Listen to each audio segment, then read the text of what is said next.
সকলোকে নমস্কাৰ আৰু আইউকেলৈ সকলোকে মই স্বাগতম জনাইছো।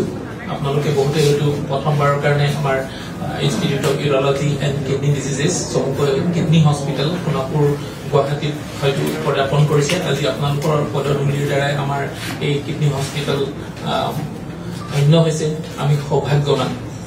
আৰু আজি এই বিশেষ দিনটো আপোনালোকৰ আমি আহ্বান কৰি দিছো ইয়ালৈ।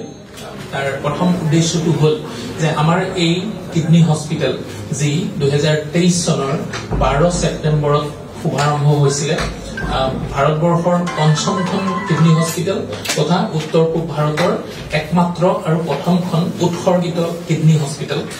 আৰু যোৱা 2 বছৰত বিভিন্ন বাধা বিঘিনি অতিক্ৰম কৰি আমি অসমৰ কাৰণে এটা কিছু গৌৰৱৰ ক্ষণ কঢ়িয়াই আনিবলৈ সক্ষম হৈছো।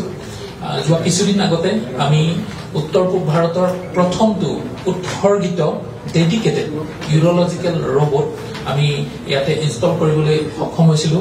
আৰু ভগৱানৰ আশীৰ্বাদ তথা উত্তৰ পূৰ্বাঞ্চলবাসীৰ সহায় সহযোগত আমি যোৱাকালি দুটাকে জটিল অস্ত্ৰোপচাৰ, এটা প্ৰস্টেট গ্ৰন্থিৰ কৰ্কট ৰোগৰ অস্ত্ৰোপচাৰ আৰু এটা কিডনি বিকল হোৱা কিডনিটো বাহিৰ কৰাৰ কাৰণে কৰা বিশেষ জটিল অস্ত্ৰোপচাৰ, এই দুটা অস্ত্ৰোপচাৰ ৰবটিক চাৰ্জাৰীৰ দ্বাৰা সুকলমে সম্পন্ন হৈ গৈছে।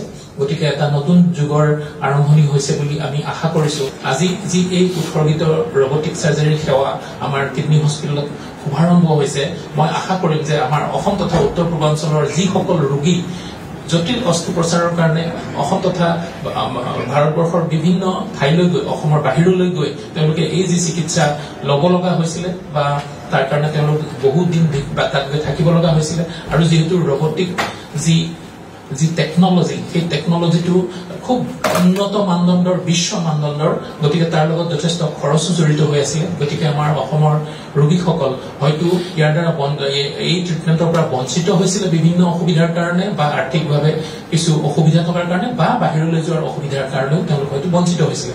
গতিকে এতিয়াৰ পৰা আমি আশা কৰিম যে এই আইউকেডিত আমাৰ এটা খুব ৰিজনেবল খৰচত আমি প্ৰথমতে আমি এটা পণ লৈছো যে অসমৰ বাহিৰত ডাঙৰ যিবিলাক কৰ্পৰেট হস্পিটেল য'ত ৰবটিক চাৰ্জাৰী সেৱা আছে, তাত যি ধৰণৰ খৰচত এই অস্ত্ৰোপচাৰটো সম্পন্ন হৈছিলে তাতকৈ ঠিক আধা খৰচত আমি কৰিবলৈ আমি মনস্থ কৰিছিলো। আমি এটা পণ লৈছিলো, আৰু যোৱাকালি ঠিক তেনেদৰে আমি সম্পূৰ্ণ অসমৰ বাহিৰত হোৱা খৰচৰ আধা খৰচত আমি দুটাকে জটিল অস্ত্ৰোপচাৰ কৰিবলৈ সক্ষম হলো। গতিকে আমি আপোনালোকৰ আশীৰ্বাদ, ভগৱানৰ আশীৰ্বাদ লৈ আমি আগবাঢ়ি যাবলৈ আমি বিচাৰিছো, আৰু তাৰ কাৰণে আজি আমি আপোনালোকক ইয়ালৈ আহ্বান কৰি এই বিশেষ প্ৰেছ মিটখনৰ আমি আনুষ্ঠানিকতা সম্পন্ন কৰিবলৈ ওলাইছো।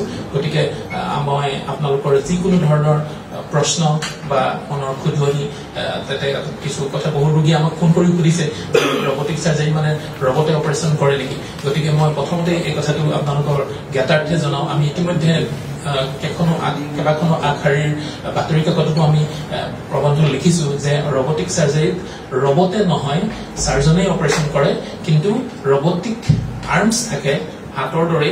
সেই আৰ্মছটোত আমি মেচিনবিলাক লগাই দিওঁ আৰু খুব নিখুঁতভাৱে কোৱা হয় যে ৰবটৰ যি এফিচিয়েঞ্চি আৰু যি কাৰিকৰী কুশলতা, সেইটো আমাৰ মানুহৰ যি আটাইতকৈ বেছি উৎকৌশলী চাৰ্জনতকৈও যথেষ্ট গুণ বেছি, আৰু তাৰ যি নিখুঁততা সেইটো কেতিয়াও আমাৰ হিউমেন লিমিটেশ্যনৰ বহুত ওপৰত। গতিকে খুব জটিল অস্ত্ৰোপচাৰটো খুব নিখুঁতভাৱে আৰু খুব সহজে আৰু অত্যধিক ৰক্তক্ষৰণ নোহোৱাকৈ কম সময়ৰ ভিতৰত এই বিশেষ চাৰ্জাৰীটো ৰবটৰ দ্বাৰা সম্পন্ন কৰা সম্ভৱ হ'ব পাৰে। নমস্কাৰ।